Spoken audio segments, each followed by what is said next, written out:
Oi, gente, tudo bem? Eu quero aqui no canal trazer mais um texto da obra do Fanon.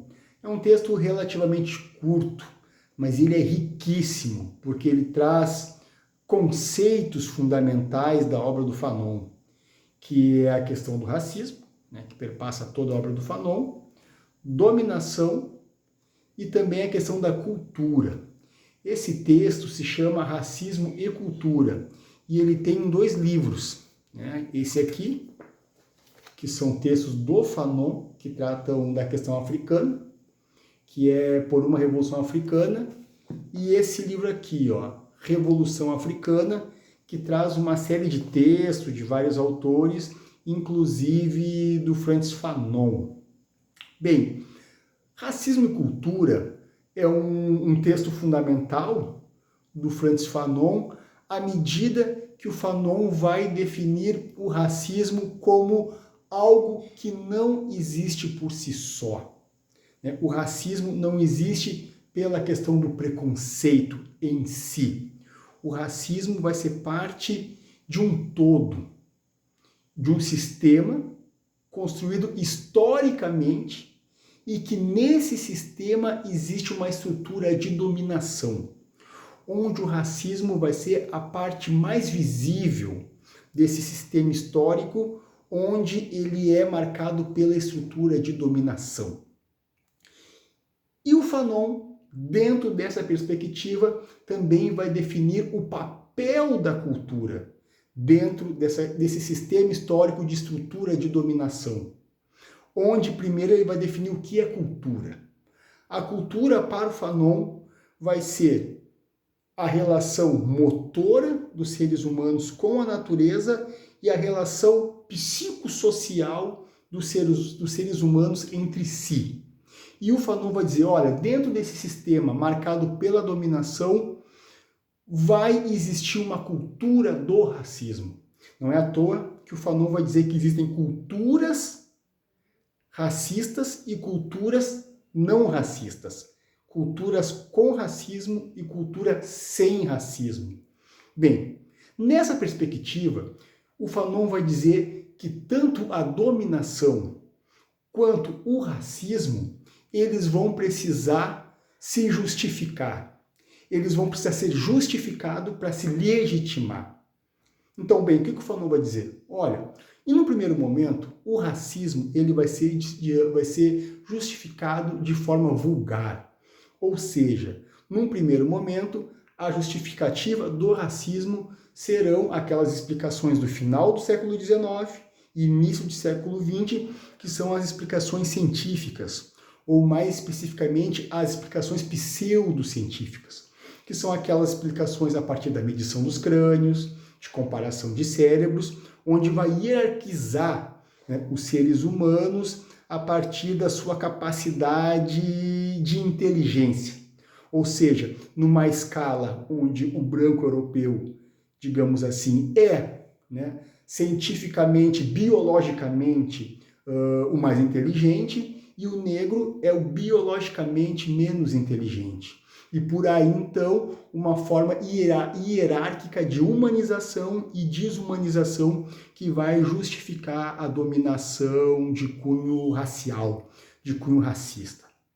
Bem, com o desenvolvimento das forças produtivas e com o desenvolvimento das relações de produção, vai ter uma perspectiva nova, porque o racismo, enquanto um elemento cultural, ele vai precisar se dinamizar, ele vai precisar se modificar. Lembremos que para o Fanon, o elemento da cultura é o elemento do seu dinamismo e sua possibilidade de modificação dentro de uma mesma estrutura, dentro de um mesmo sistema.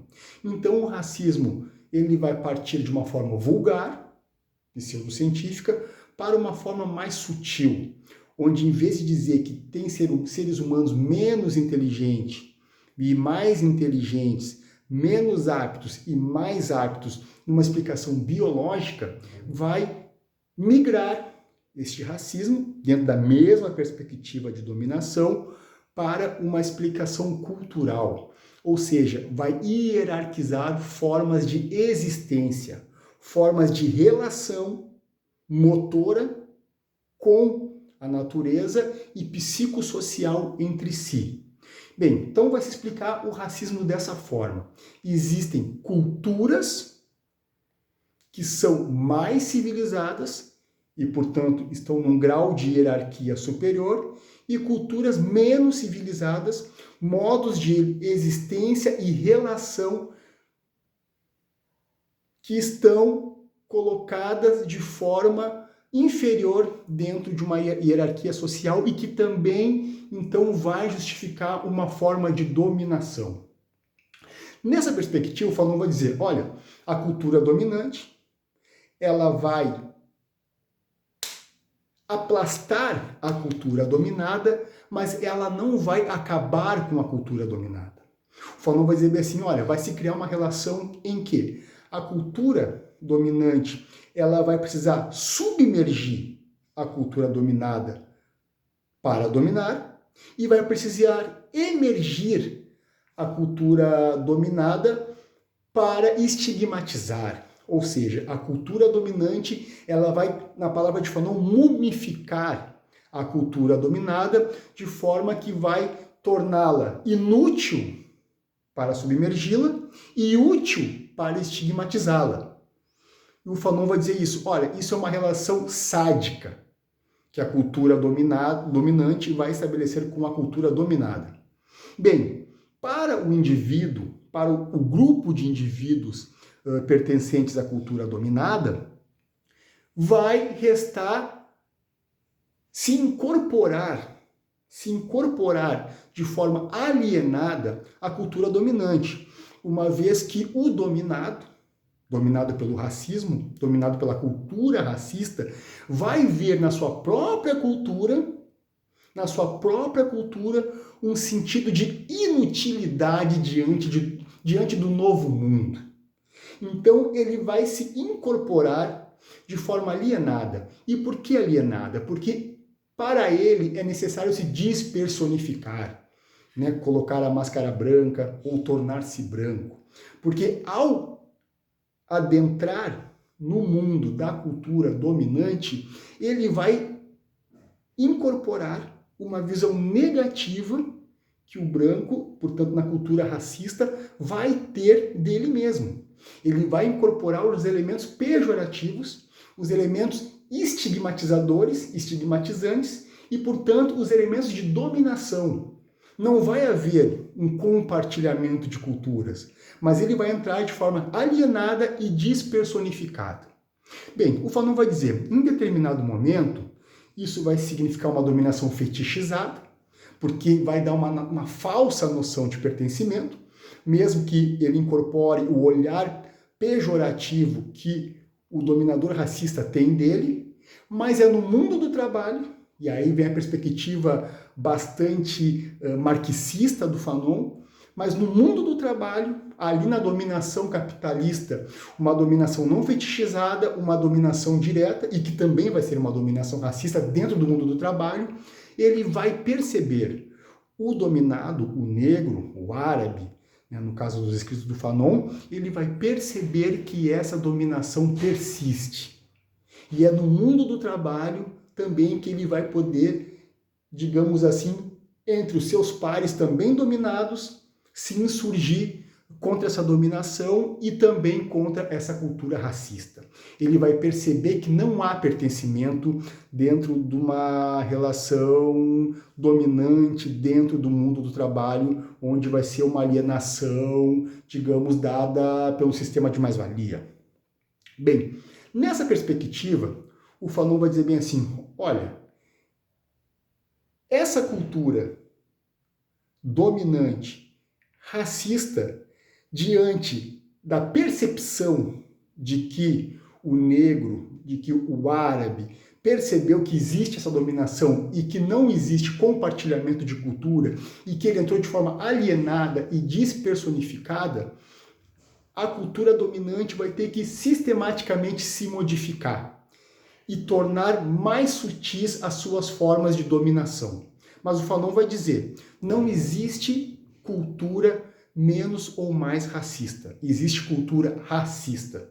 Porque sutil ou não sutil, essa cultura racista visa a dominação, visa a expoliação, visa a violência. Então o Fanon vai dizer o seguinte, olha, diante dessa perspectiva é necessário, primeiro, que se resgate uma visão positiva de si mesmo e não a visão pejorativa.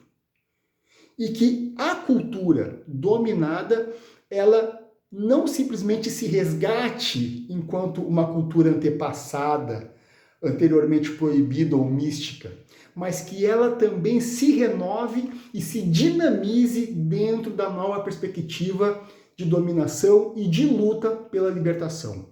Esse é um texto essencial, gente. Eu sugiro que quem goste de ler a obra do Fanon, que procure esse texto, chamado Racismo e Cultura.